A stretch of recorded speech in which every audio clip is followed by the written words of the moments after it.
ayat ini Allah sebutkan sifat yang pertama, yaitu Ar-Rahman. Kasih sayang Allah amatun li jami'il khalqi. Allah kasih sayang semua makhluk di muka bumi ini. Maka jangan heran Bapak Ibu, yang gak sholat makan, yang sholat juga makan. Yang hafid Al-Quran punya duit, yang gak bisa baca Al-Quran juga punya duit. Ini rahmannya Allah. Makanya saya anggap ini nikmat yang reguler. Orang tua diberi anugerah oleh Allah Azza wa Jalla punya anak. Bersyukur gak Bu, Pak? Bersyukur punya anak, karena ada rahmannya Allah. Tapi jangan lupa, selain rahmannya Allah, ternyata ayat yang pertama dalam surah Al-Fatihah, sifat Allah yang kedua adalah Ar-Rahim. Kasih sayang Allah yang spesial kepada hamba-hambanya yang beriman kepada Allah Azza wa Jalla. Makanya orang tua yang dapat anugerah punya anak, mau saja dulu belajar Al-Quran. Ini adalah anugerah dan nikmat yang bukan reguler. Ini bukan nikmat yang biasa Bapak Ibu. Sebab seorang anak yang mau belajar Al-Quran atas bimbingan guru-gurunya, dorongan orang tuanya, minimal tanggung jawab kita di hadapan Allah makin berkurang. Karena ngeri Bapak Ibu, ada dalam satu kitab, walaupun masih diperdebatkan hadis ini, bahwa Rasulullah SAW bersabda, ketika Allah anugerahkan orang tua seorang anak yang merupakan amanah, falam yata'allam al-Qur'ana, tapi anaknya nggak mau belajar Al-Quran, nggak mau mengkaji Al-Quran, nggak mau mengamalkan isi Al-Quran, ternyata yang bakal menanggung dosanya adalah orang tuanya yang gak mau mendidik mereka dengan pendidikan Al-Quran. Berat gak tuh Bapak Ibu? Dia yang ngerjain dosa, kok bapaknya yang tanggung jawab? Kalau istilah lagu itu, orang makan nangkanya, gue yang dapet getahnya. Kalau makan nangka kena getah wajar. Yang gak enak orang yang makan nangkanya, kok saya yang dapat getahnya. Yang ngerjain dosa anaknya gara-gara bapaknya gak mau nyuruh dia belajar Al-Quran, ternyata yang kebagian dosanya orang tuanya. Na'udzubillah tsumma na'udzubillahi min. Maka subhanallah, hadis yang diungkapkan di banner kita ini luar biasa. Hadis yang sangat favorit bagi santri penghafal Al-Quran. Hadis yang diriwayatkan oleh Al-Imam Bukhari, yang meriwayatkan gak tanggung-tanggung, seorang yang bukan berasal dari Arab, namanya Muhammad bin Ismail, lahirnya di sebuah negara Uni Soviet, Bukhara. Karena beliau orang Bukhara, jadi namanya Bukhari. Orang Klender jadi Al-Klenderi, orang Jawa jadi Al-Jawi, Syekh Nawawi orang Banten jadi Al-Bantani, Syekh Yasin orang Minangkabau, Syekh Yasin Al-Padani. Al-Imam Bukhari meriwayatkan hadis yang luar biasa.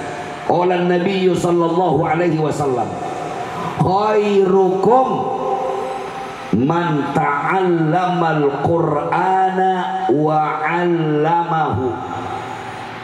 Anak-anak santri hafal semua? Ayo sama-sama kita baca. Qala Nabi sallallahu alaihi wasallam. Bapak santri boleh deh, wali santrinya biar hafal hadisnya. Bismillahirrahmanirrahim.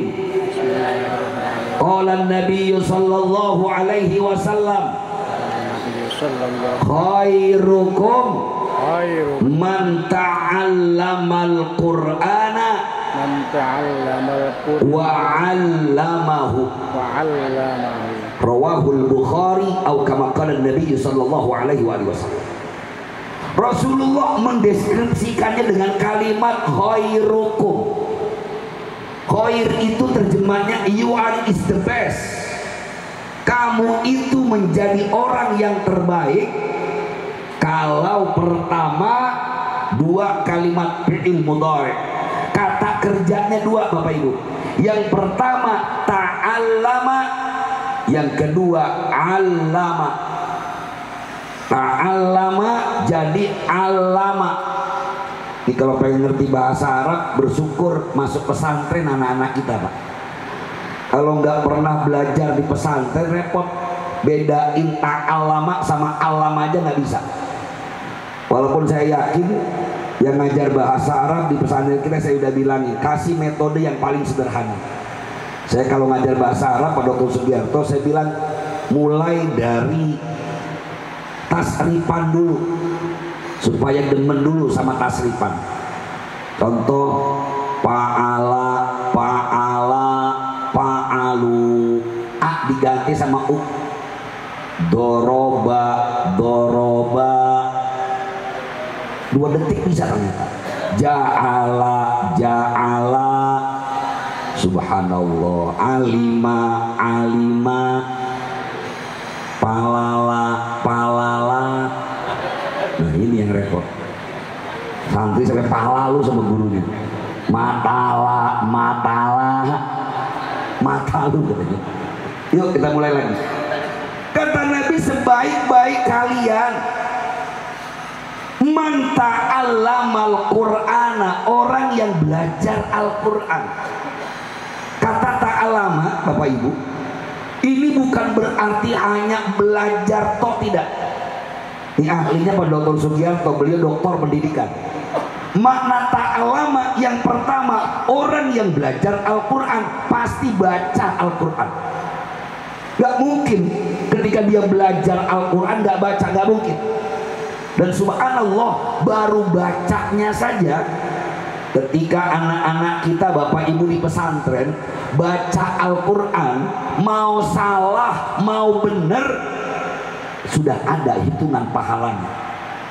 Kata Nabi, al-mahiru bil Quran ma'al kiramil bararah.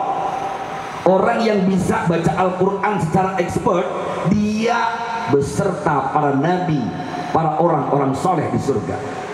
Bagaimana mereka yang belajar? Walladhi yata'ta wa huwa syaqun falahu ajrani. Tenang, yang belajar, yang belum bisa udah dikasih pahala dalam Islam.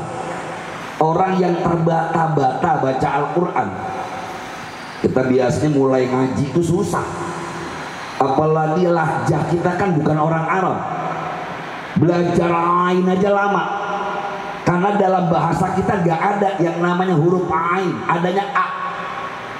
Dalam bahasa kita gak ada huruf dhad, adanya d. Jadi wajar kalau ada misalnya imam yang gak pernah pesantren Al-Quran, jadi imamnya alhamdulillahi rabbil alamin, karena nggak tahu ain. Masih mending bukan lagi alamin Ustaz, ada yang pakai eng.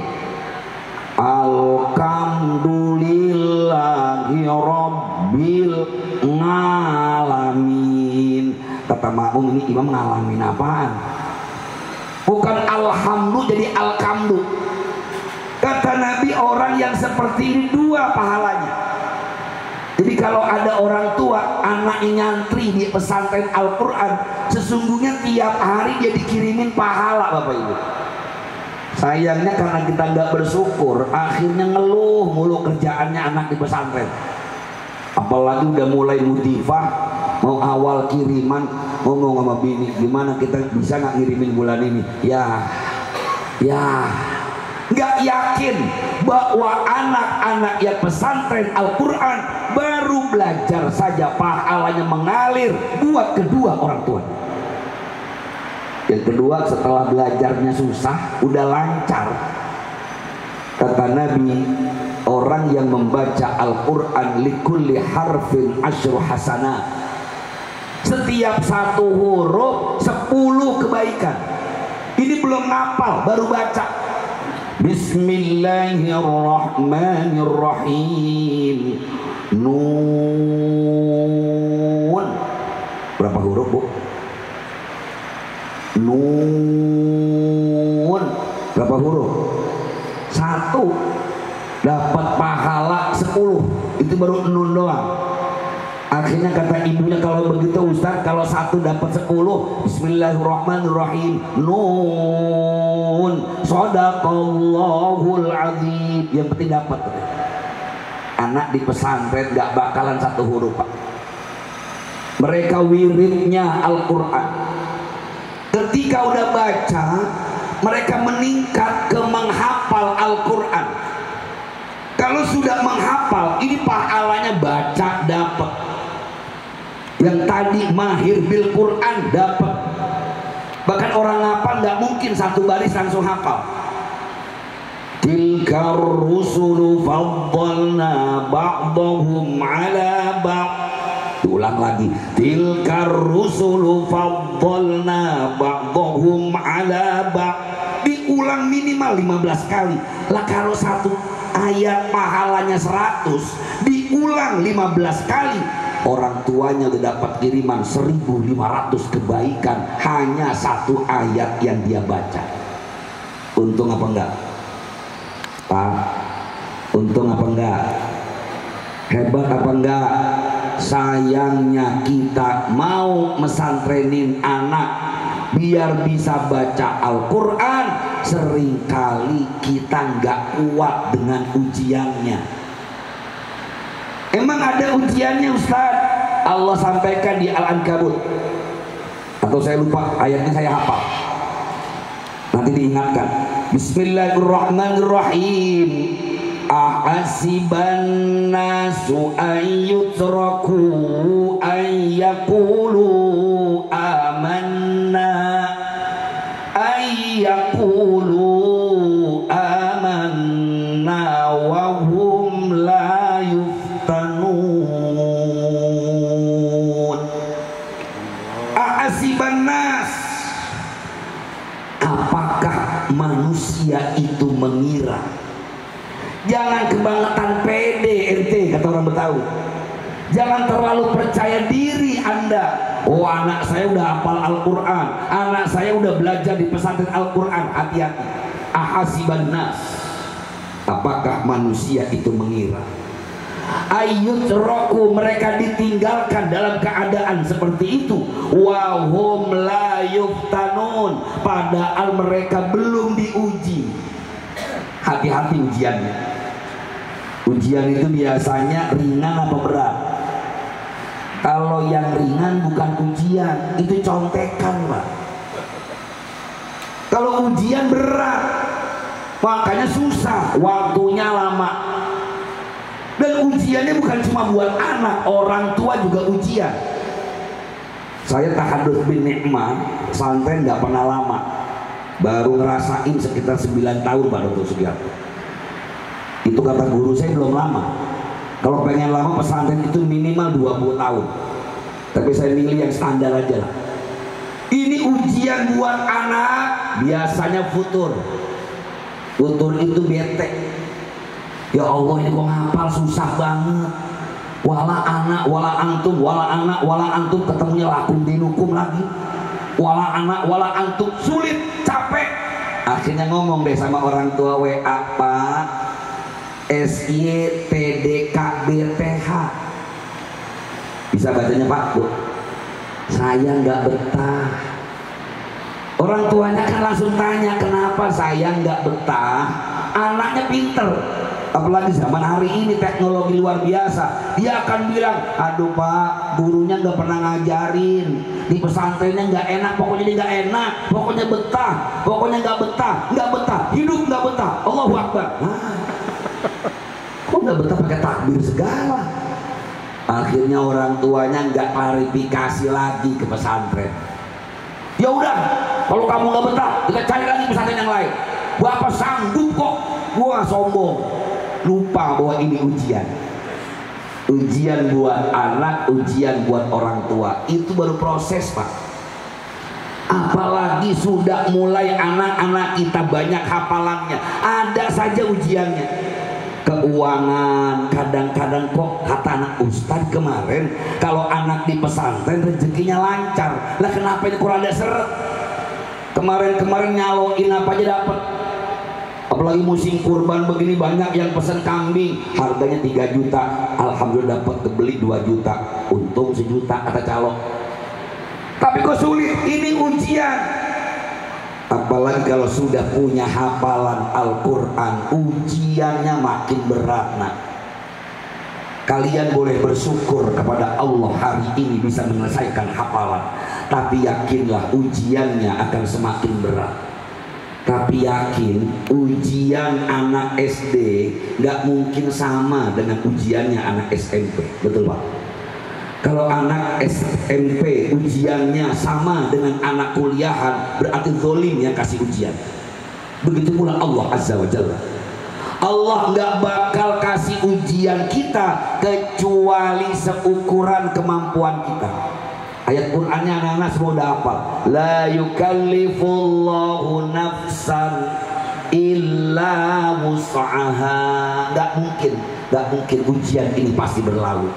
Maka selalu mantapkan dalam hati, ujian ini pasti berlalu. Kalau perlu badai pasti berlalu. Keren gak tuh? Kan bikin status ya emaknya, badai pasti berlalu, SPP pasti kebayar gitu. Kalau ngeluh ketemu anaknya apalagi asal pulang nanya, "Mak, ini gimana? Kira-kira saya pesantren lanjut apa enggak?" Ya payah, Ramadan payah. Payah lu beneran payah jadinya, Bu. Pak, optimis, yakin ini satu anugerah terindah dari Allah untuk kita ketika anak-anak kita mau belajar Al-Quran dan insya Allah mengajarkan Al-Quran, mengamalkan Al-Quran. Khusus buat anak-anakku, ketika kalian sudah diberikan anugerah oleh Allah bisa belajar Al-Quran, bisa menghafal Al-Quran, hadhihi ni'matun 'azimatun lak wa ni'matun 'azimatun liwalidaik wa ni'matun 'azimatun li ahli. Ini anugerah terindah untukmu, untuk ayah ibumu, untuk keluargamu. Maka jaga. Bagaimana cara menjaganya? Maka yang minimal akhlaquka lazimun ka akhlaq alladhi syarahahu Allah azza wa jalla fil Quran. Kalau sudah hafal Quran, akhlaknya harus seperti akhlaknya Al-Quran. Karena miris kalau ada orang hafal Quran malah adabnya hilang. Apalagi di masyarakat kita, titip. Masyarakat kita itu masyarakat yang sangat menilai seseorang alumni pesantren. Yang pertama bukan hafalannya, nak, tapi yang pertama attitude, sikap, akhlak, adab. Jangan mentang-mentang kamu sudah hafal 20 juz, hafal 30 juz, tahu-tahu sholat di masjid udah tahu ada ustadz setempat yang biasa jadi imam, padahal fasih juga cuma nggak hafal.